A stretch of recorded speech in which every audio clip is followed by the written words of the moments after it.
হজরত সৈয়দ শাহ আলম বাবা রহমতুল আলাহের মাজার ভারতের পশ্চিমবঙ্গ রাজ্যের বীরভূম জেলার দুবরাজপুরে অবস্থিত এই মাজার শরীফটি।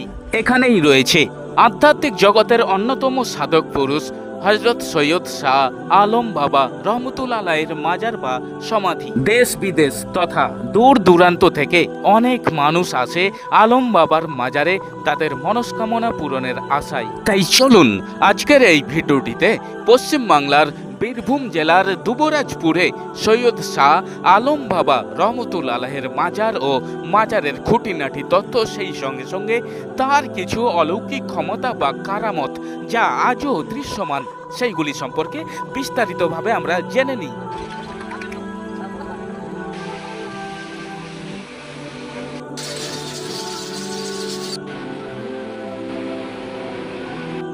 এই মুহূর্তে আমি আলম বাবার মাজারের একেবারে গোড়ায় বাইরে দাঁড়িয়ে রয়েছি।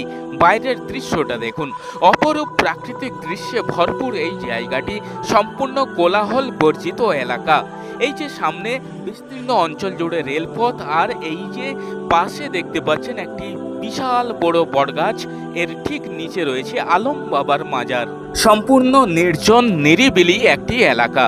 আর যাই হোক, এখানে এলে আপনি নির্জনতাকে খুব ভালো করে অনুভব করতে পারবেন। সামনেই দেখতে পাচ্ছেন একটি নির্মীয়মান গেট বা প্রবেশদ্বার। এটি হলো মাজারে প্রবেশের জন্য মূল গেট বা প্রবেশদ্বার, যেটি এখনো কাজ চলছে।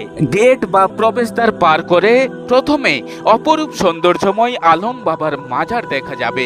তারপর এই যে বিস্তীর্ণ অঞ্চল জুড়ে গাছ গাছালি দেখতে পাচ্ছেন। আসলে অবাক করার বিষয় হলো এটি একটি মাত্র গাছ, যেটি 5 থেকে 6 বিঘা জায়গা জুড়ে ছড়িয়ে ছিটিয়ে রয়েছে। শুধুমাত্র একটি গাছ, একটি বট গাছ।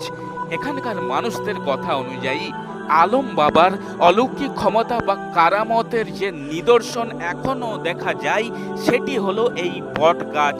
এই বট গাছের বৃত্তান্ত আমরা জানবো এবং দেখব।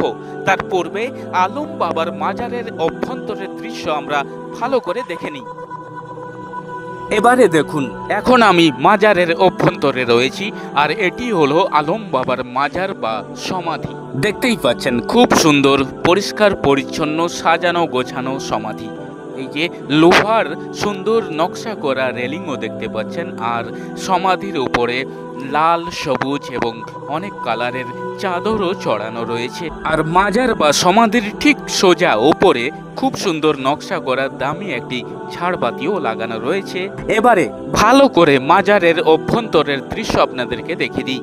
দেখতেই পাচ্ছেন খুবই সুন্দর শান্ত শিষ্ট নিরিবিলি একটি পরিবেশ। যদিও এখানে অন্যান্য সময়ে অনেক মানুষের সমাগম হয়, বিশেষ করে আষাঢ় মাসের শেষ শুক্রবার আলম বাবার স্মরণে উর্স অনুষ্ঠিত হয়, তখন এখানে অনেক মানুষের সমাগম হয়। এছাড়া বছরের অন্যান্য সময়েও অনেক মানুষের সমাগম হয়। তবে আজ এই মুহূর্তে তেমন একটি লোক নেই, তাই ভালো করে আপনাদেরকে ভেতরটা দেখিয়ে দিলাম। মাজার থেকে এখন আমি বাইরে বেরিয়ে এলাম। মাজারের অনতি দূরে একটি কবর রয়েছে, যা প্রাচীর দিয়ে ঘেরা রয়েছে, ওপরে ছাউনি করা রয়েছে। আর এই অজুখানাটা খুবই সুন্দর দেখাচ্ছে, খুব সুন্দরভাবে তৈরি করা হয়েছে। আর এই যে নিচের সমতল ভূমিটা কত সুন্দর, পাথর বা টাইলস কিছু দিয়ে সুন্দর করে বাঁধানো রয়েছে। আর এখান থেকে দেখুন মাজারের অপরূপ দৃশ্য, সেই সঙ্গে সমগ্র এই যে বটগাছটি সেটাও দেখা যাচ্ছে খুব সুন্দরভাবে।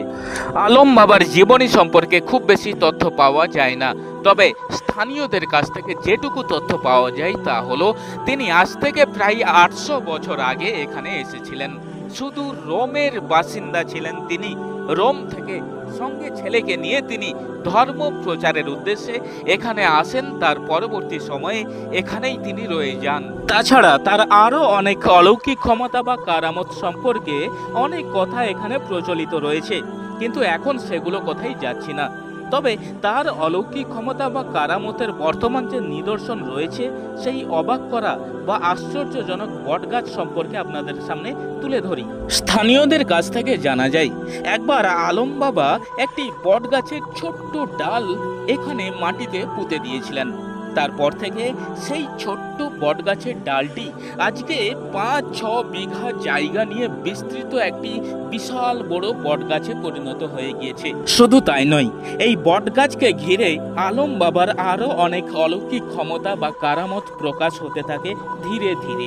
সবচেয়ে আশ্চর্যজনক ঘটনা বা অলৌকিক কাণ্ড ঘটে এখান থেকে রেল লাইন প্রতিস্থাপনের সময়। এখানকার বয়োজ্যেষ্ঠ ব্যক্তিদের কথা অনুসারে আজ থেকে কয়েক বছর আগে যখন এইখান থেকে রেল লাইন স্থাপনের কাজ শুরু হয়, তখন এই বটগাছটি রেল লাইন স্থাপনের কাজে বাধা হয়ে দাঁড়ায়। ফলে রেল কর্তৃপক্ষ গাছটি কেটে ফেলার সিদ্ধান্ত নেয়। কিন্তু আশ্চর্যজনকভাবে যতজন এই গাছটি কেটে ফেলার জন্য উদ্যত হয়েছিল, সবাই অস্বাভাবিকভাবে মারা যায় এবং পরবর্তীতে আরও বেশ কয়েকবার এই গাছটি কাটার জন্য প্রচেষ্টা করা হয়। কিন্তু আশ্চর্যজনকভাবে এই গাছ কাটার সঙ্গে জড়িত সকল ইঞ্জিনিয়ার ও কর্মচারীরা অস্বাভাবিকভাবে মারা যেতে থাকে। আর সেই থেকে সবাই বুঝতে পারে যে না, এটা আলম বাবার অলৌকিক ক্ষমতা বা কারামত ছাড়া আর কিছুই না, বা তার হাতের লাগানো বটগাছ কাটতে যাওয়াই তিনি রুষ্ট হয়েছেন।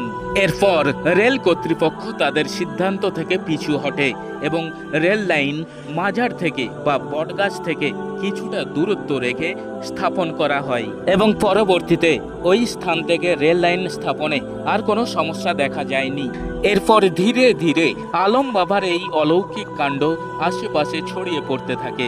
আর সেই থেকে এই আলম বাবার দরবারে মানুষেরা ভক্তি, শ্রদ্ধা, ভালোবাসা নিয়ে বাবার দরবারে এসে তাদের মনস্কামনা পূরণের আশায় ফুল, চাদর, আতর, গোলাপ পানি ছড়ায়। সত্যি আপনি এখানে এলে দেখবেন শুধু একটি মাত্র বট গাছ, যেটি 5-6 বিঘা জায়গা নিয়ে ছড়িয়ে ছিটিয়ে রয়েছে।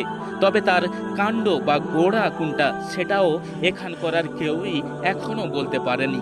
মাঝে মাঝে যে কাণ্ড বা গোড়ার মতো যেগুলো দেখা যাচ্ছে, ওগুলো আসলে বট গাছের ঝুরি নেবে মাটির সঙ্গে মিশে গিয়েছে। আর তাই আলম বাবার দরবারে এসে ভক্তরা এই বট গাছকেও অনেক শ্রদ্ধা, ভালোবাসা, সম্মান জানায়। বাবার অলৌকিক ক্ষমতা বা কারামত হিসেবে আজও এটি মানুষদের মনে, চোখে, অন্তরে গেঁথে রয়েছে।